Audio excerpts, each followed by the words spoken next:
Jadi masalah iki ngene lho, Lek. Pak Ngatiman kuwi duwe kebon wisata mburi omahe. Iki lho Pak Ngatiman. Lho, kok elek tutupi wae?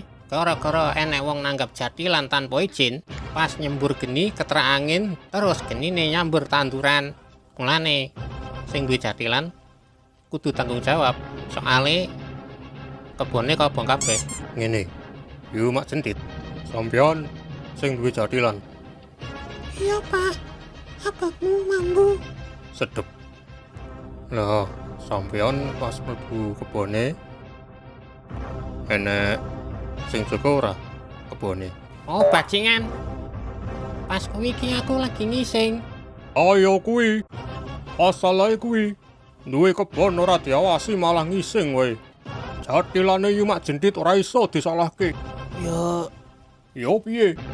yo bener kuwi. Kabeh padha salahe. Lah ora ngono. Lah terus pripun, Mbah? Dadi benake to, damai wae. Pecote.